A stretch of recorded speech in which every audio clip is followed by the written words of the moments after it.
spirit of reconciliation, I acknowledge the traditional custodians of country throughout Australia and their connections to land, sea, and community. I pay my respects to their elders, past and present, and extend that respect to all Aboriginal and Torres Strait Island peoples today. Welcome to Totally Lit, the podcast celebrating reading, writing, and creating literature. I'm your host, Ky Garvey. Thank you for listening. I'm very excited to share my chat with the magical Amelia Mellor. Amelia began her writing career as her secondary school's resident playwright in Year 11. She holds postgraduate degrees in teaching and creative writing. Awards for her best-selling debut, The Grandest Bookshop in the World, and its prequel, The Bookseller's Apprentice, include an ABIA, the New South Wales Premier's Literary Award, and the Historical Novel Society of Australasia's ARA Historical Novel Prize. When Amelia isn't writing, surrounded by her collection of matryoshkas and tropical fish, she enjoys drawing, spotting wildlife, and playing indie puzzle games. You can find her at author.ameliamellor.com or staring at old buildings on Melbourne streets. The Lost Book of Magic is set in 1895, 2 years after The Grandest Bookshop in the World, which has sold more than 76,000 copies, won several awards, and has been translated into 7 different languages, reuniting beloved characters from the first book with old friends from the prequel. Amelia embedded her novel setting with the real-world concerns of the 1890s. The gold rush had ended, extreme weather took its toll on production, and people were facing unemployment, disease, and starvation. But while many other businesses closed their doors, Coles Book Arcade pushed through and continued to provide accessible education and entertainment for a city in need of joy. Amelia's wonderful trilogy of books, The Grandest Bookshop in the World, The Bookseller's Apprentice, and her latest offering, The Lost Book of Magic, are based on Melbourne's Coles Book Arcade. Yes, little Kylie grew up poring over her very own copy of Cole's funny picture book. Is it weird to be talking about myself in third person? I loved this book so much growing up, so I was eager to hear all about the fun Amelia had in writing these exciting adventures. I hope you enjoy our chat. Amelia Mellor, welcome to Totally Lit. Thank you so much for joining me today. It's my pleasure, Ky. Now, you've got an exciting release coming out very soon. Can you share that with me? I certainly have. My newest book is called The Lost Book of Magic, and it is the third and final book in my Grandest Bookshop series. This is a middle grade historical fantasy series. The first book came out in 2020, and this is the last one. They're set in Melbourne in the late 1800s. And yeah, I'm very excited for the third one to come out on Tuesday. It's very exciting. When I was growing up, I had a Coles Book Arcade book, and I used to love it, like poring over it. And because it was an old book as well, I used to be like imagining that I was living in those times and that it was very special, even though I guess the late 1800s is not that long ago. In my head, I was like, oh, this is a very mystic, magical book. Do you want to share with me the inspiration for you writing these books? Certainly. Those Cole's Funny Picture books actually were the original inspiration for this series. I was hanging out with a friend of mine who had just bought one. She had just discovered Cole's Book Arcade, which I'll explain in a moment. Mm-hmm. And it was the first thing she said when I came to the door, I think. Have you heard of Cole's Book Arcade? I was 24, I had not heard of it. But Cole's Book Arcade was this wonderful bookshop that was on Burke Street Mall from 1883 to 1929. And yeah, it opened up this conversation. This book, Cole's Funny Picture book, was created by the creator of the bookshop as well, the Book Arcade. And so we were talking about the book that she had, Cole's Funny Picture book, and this arcade, this bookshop, and it opened up to me this world of this wonderful real place and real person. The real bookshop sounded almost as magical as the one I've done. I didn't make up any of the departments in the book.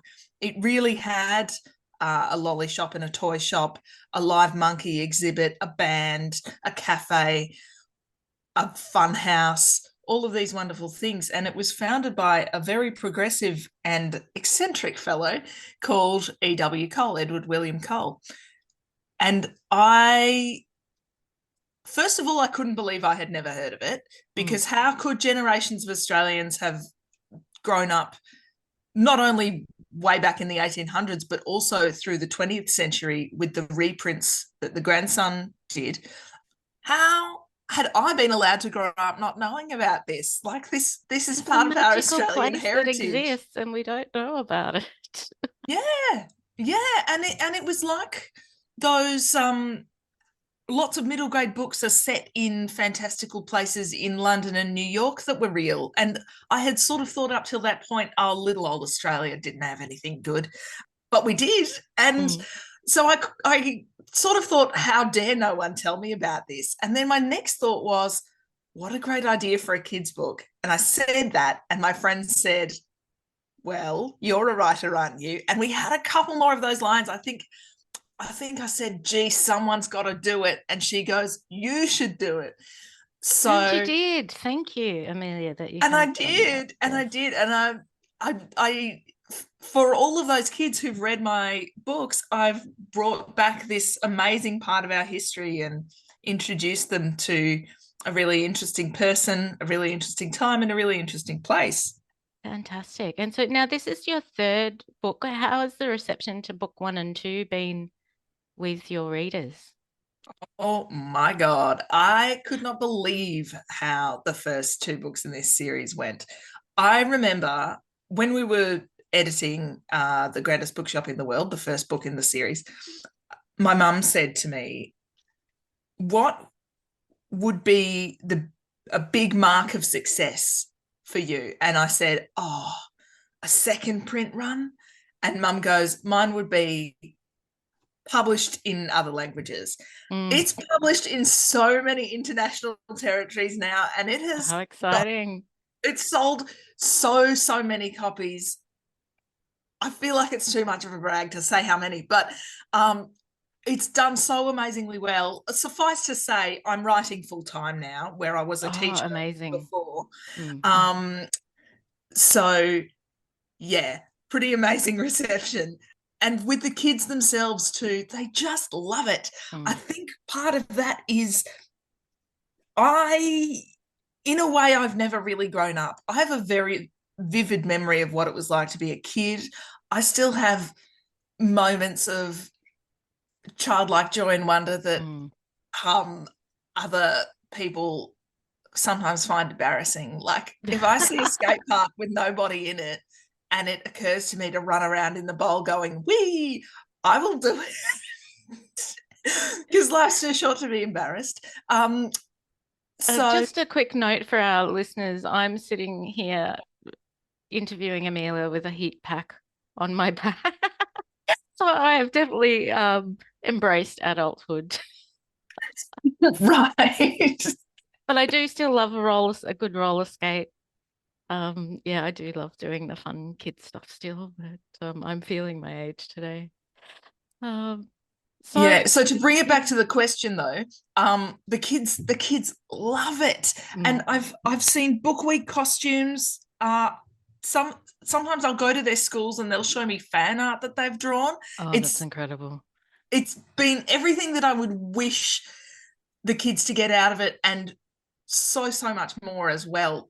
Grandest has also been optioned for film, but I'm not sure what's happening. Amazing. Yeah. I'm not sure what's happening with that, but it has been optioned, which is, that's a big part of the whole author fantasy. So that's pretty cool. Smashing goals. That's so exciting. So what are you planning for the launch of the third book? Have you got something exciting planned? Yes, we're having a launch party at Avenue Bookstore in Richmond. And it's hosted by a very good friend of mine from secondary school. So we're 2 little book nerds, absolutely killing it. Living the dream. Yeah. So that's this Thursday, what date? The 26th of September. Fantastic. what else can I ask you? Been excited by the potential for it to go to the big screen. Do you think you will have any involvement in writing the script for that, or do you have any hopes or dreams for seeing it in a visual Goodness mode? me, I'd love that. What I think would work really well, and I know it's too expensive and no one's going to want to do it, but what I think would work really well is an animated film, because Mm. there's so much bizarre magic in my books that sometimes I feel like animation would be the only way to do it. You know, in Grandest, we've got like fish tanks splitting open and the whole ocean washing in. And Oh, in wow.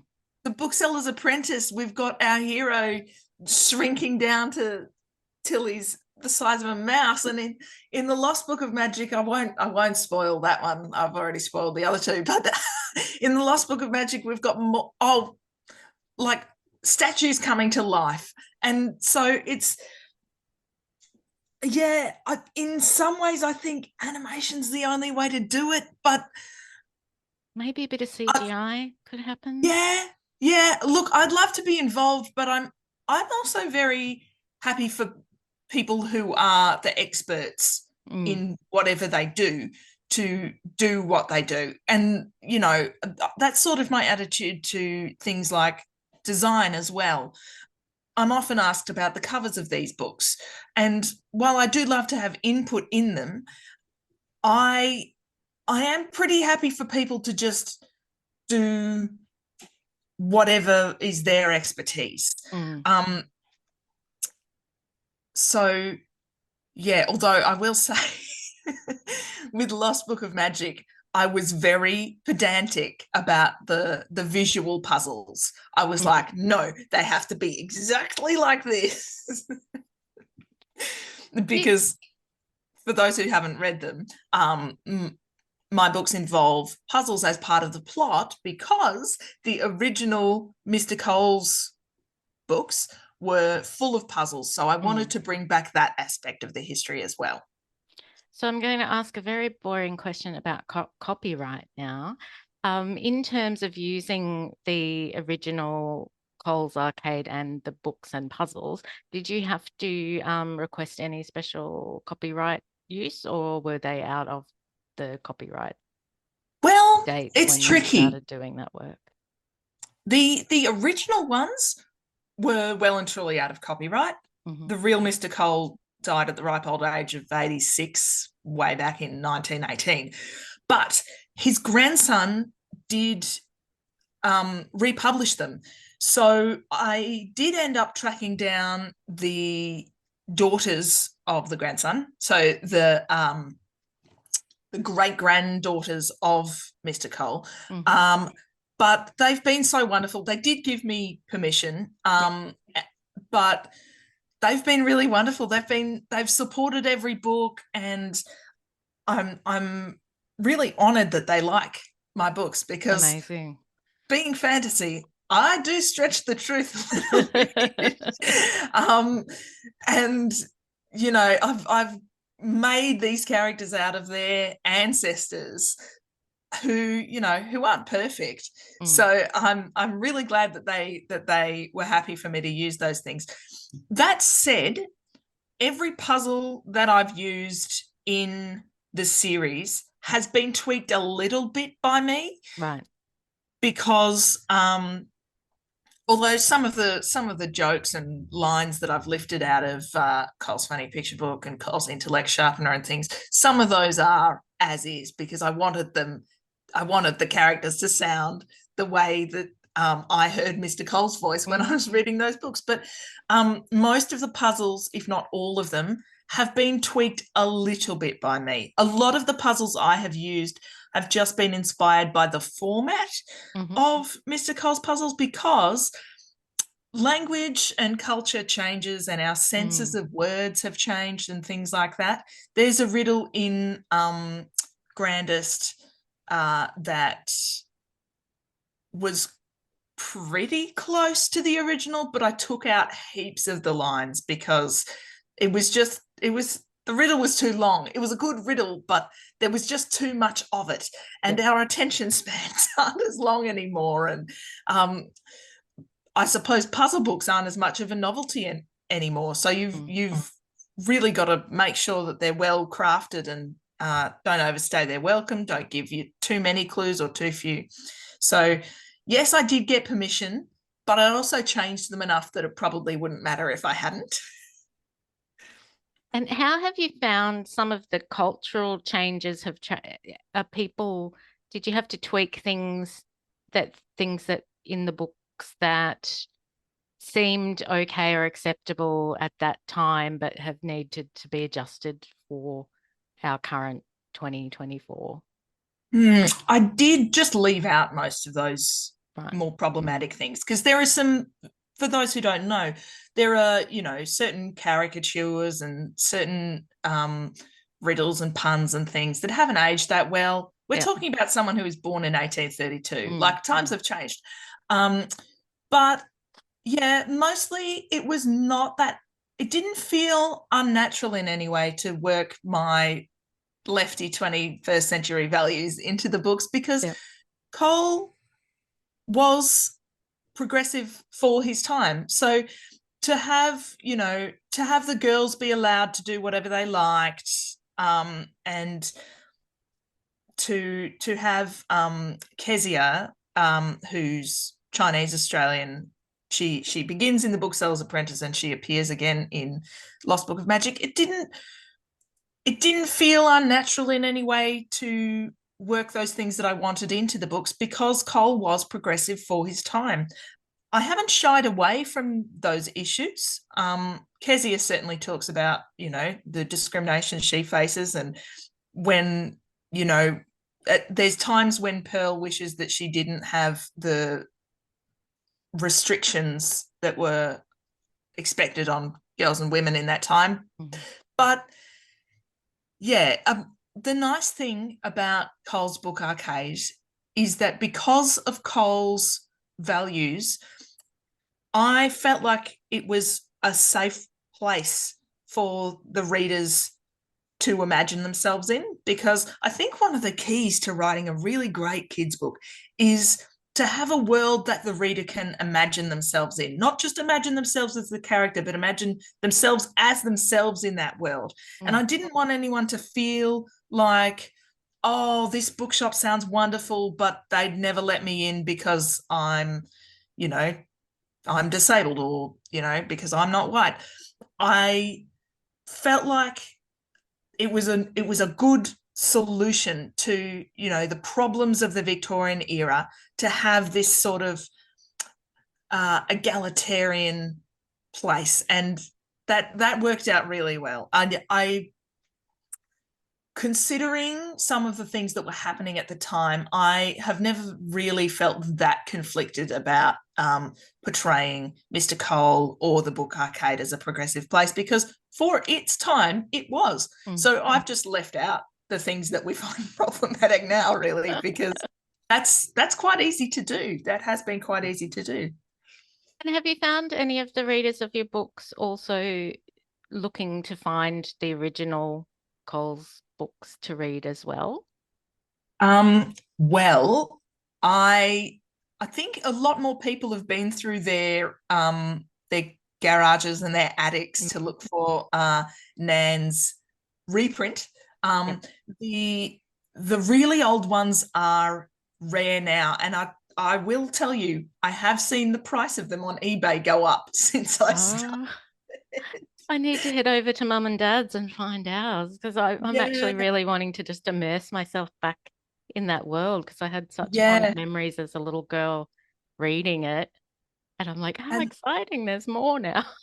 And the thing is, too, they get loved to death. Like, they were created for children, and boy, have children used them. I have got 5 or 6 Cole books in my collection, which was necessary for research, but also very fun for me to have just as a history fan. But yeah, they're damaged. They've been used. Some of them have got like scribbles that from where kids have solved mazes and things. And the other thing is they were produced very cheaply, because Cole wanted his books to be accessible. And so, back in the day, you would have bought this great big book that was full of all sorts of things, but that didn't cost very much.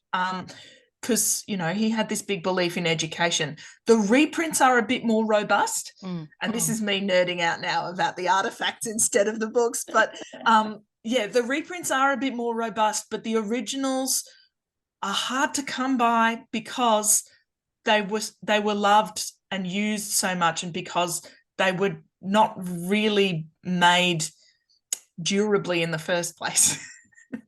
I do recall being very careful with the pages because I was terrified I was going to rip it because it was so old as well. Yeah. All the covers of my originals have come off. Now I want to go and demand all the history around why we have the book, because that's actually one thing I didn't ever question. It was in our house. I read it all the time, but I never said, how did we get this? Who did it belong to? I just accepted it as part of our household and enjoyed it for what it was, but didn't ask any history around it. Wow. I've been very excited to have this interview today because I'm like, oh, well, I love and know that book, but I don't actually know anything about Mr. Cole or the arcade itself other than what I read in the book. And I'm like, oh, it's actually a real place. A 6-7-year-old Kylie never questioned more about that in terms of, there's somewhere I can go visit and actually learn more about. But when we had the book, I was living in Townsville in North Queensland, which was a very different world to where Melbourne is, in terms of, because I've lived in Melbourne and up in North Queensland. And I'll tell you something too, the kids just get absolutely devastated when I tell them it was knocked down in 1931. Yeah, because it's I wish the building was still there, but there's only a tiny little trace of it left on Little Collins Street. It's almost like I equate, I guess, the Coles Arcade and Mr. Cole almost with like Willy Wonka in terms of that magical essence, I guess. Totally. But he was an actual real person. So. Yes. Yes. And he had quite an unusual approach to business. It was never really about the money for him. It was always about giving people access to books, giving people entertainment. There's an anecdote from that I've worked into the Bookseller's Apprentice. Cole didn't care about shoplifters. So when his manager, William Pike, goes to him about the Book Arcade's theft problem, Mr. Cole says something along the lines of, and this is what he actually said in real life as well, but I'll paraphrase. He said, "At least they will be educated thieves." That's the line that that he said and that I've used. But like, then William just has to go and tell the press that Cole doesn't care about shoplifters. And he had some very eccentric ideas. Like, I can't imagine it would have been easy to work for Mr. Cole. He was quite shy, but also he had these bizarre, big showmanship type ideas. Like the Funhouse had a stuffed crocodile hanging from the ceiling, and when that didn't get enough attention, he painted it red. Like, and as so for the crocodile did not get enough attention, so he had to paint it red.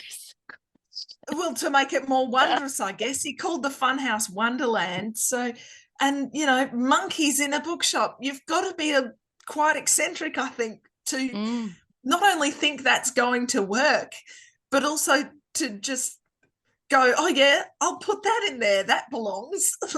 Like he was very clever, but he was out there. He was, a Willy Wonka type. So yeah, there's things that were almost too strange for the books, and the crocodile is one of them. Thank you so much, Amelia, for sharing your book with me. I do have a few quick questions to ask you so our listeners can get to know you a little bit better. I feel like this first question might be a little bit obvious, but what was your favorite book growing up? Depends what stage, but the one I most clearly remember absolutely loving was Philip Pullman's Northern Lights. Mm-hmm. I loved that series. They were so, and I think they had a big impact on me because they didn't talk down to kids in any way, and the children were in peril. There was no sense that, that everything was going to turn out all right. I really enjoyed that series, and especially the first book. From when I was 9 Mm-hmm. to about, oh gosh, year 6 or 7, I think. And if you could be any book character, who would it be? Oh, Darren Sharp from the Leviathan series, hands down. I love her so much. She's this little Scottish hoyden. She's like 15, and she's dressing up as a boy to go and like be a sky sailor on an airship that's made out of a giant genetically modified whale. Um, and she just seems like she's so bold and fun, and she has such, funny Scottish expressions. And that's Scott Westerfeld's Leviathan series. And Mm-hmm.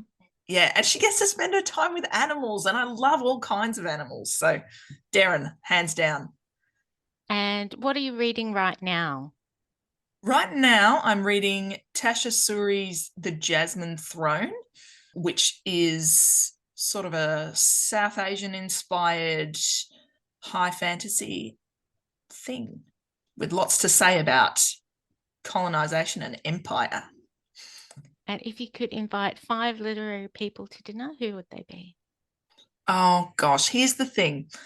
I think that many authors being introverts as we are, I think it would actually be desperately awkward to have a bunch of like literary greats all sitting around the table. So I'm going to cheat and say my friends. I've got Yeah. friends who are poets, booksellers, writers. I would just invite 5 of my friends, and then I know that we'd have a good time. And now this has become quite a divisive question on Totally Lit, but what Hogwarts house are you? Oh, well, Ravenclaw, but yeah, the gleam has gone off that series for me a little bit.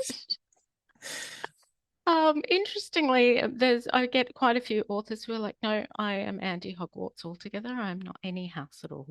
So Oh, I look. I remember what I picked when I was a kid, basically. So that's my answer. okay, and this one is just what advice would you give yourself if you could go back to the beginning of your writing journey? Oh, where's the beginning? Is it when I was 3 and I said I wanted to be an author? Is it when I was 9 and I actually started writing? Is it in year 11 when I wrote the school play? Um, Actually, you know what would be the most useful? If I went back to myself when I was in uni doing my creative writing course and said, write like yourself, because Mm. I spent too much time at uni trying to write, in a literary way and trying not to expose myself as a fantasy nerd. And I should have just taken the chance to practice what I actually love. I don't feel like the time was wasted at all. It was great to get that degree. And particularly my honors year was great. And I was writing what I wanted. But yeah, I spent too much time worrying what people would think of my quote unquote real ideas. Mm. And now I'm quite proud of my real ideas. They're my most creative, they're what I'm most passionate about. So I shouldn't have spent time trying to write about, families fighting at the kitchen sink. Mm. I I should have just written about weird monsters like I like to. It's interesting finding your own voice when you're writing because sometimes it's not actually what you expect either once you've really found what you're good at and what your real voice is when you've been trying to be something else and then you discover, oh, actually. this is who I am. And that's your best work comes out once you've hit that mark. It's Yeah, and fantastic. I was still writing like myself in private because, I wasn't just going to drop the novels I was working on at the time just because I had uni work to do. But yeah, but I was afraid of what people would think of it. Mm, I think that's a challenge for all authors is you have to reveal like your inner self to everyone, and that can be a bit confronting to go, okay, this is who Yeah, I am.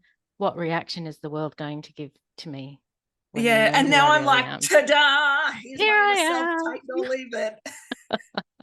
It's very freeing when you get to that point, I think. So, and such a reward for the readers as well when you're hitting your stride and producing amazing work. Look at the wonders that are there, just like the Coles Book Arcade, really. Yeah, yeah, and I really hope readers enjoy this third one. It's set during the recession of the 1890s, which was a Mm, pretty turbulent time. But I think the lovely thing about the arcade was that it was this, like I said, it was a haven. It was safe in a way, and just avoid the yeah, and I monkeys. hope my book can do the same thing. Be a haven, refuge from the horrors, Mm. despite containing lots of horrors. Well, thank you so much for joining me today, Amelia, and sharing your incredible books with me and our readers. And best of luck for your launch on the 26th. Thank you so much, Ky. Totally Lit is an independent podcast. You can help support us to continue to chat with wonderful Australian creatives by leaving a review on iTunes or sharing our socials with your friends. You can also make a contribution at www.buymeacoffee.com/totallylit. This helps with equipment and podcasting platform fees. I love to interact with our listeners, so feel free to say hello either by email or social media. You can email me at totallylitpodcast@gmail.com, or you can find me on Facebook, Insta, LinkedIn, and Twitter. Come and join the Totally Lit writing community on Facebook. It's a space to continue the conversation and share your writing successes, events, launches, and latest projects. Jump into the group and say hello. Thank you for listening to Totally Lit, and don't forget to go out into the world to read, write, create, ignite.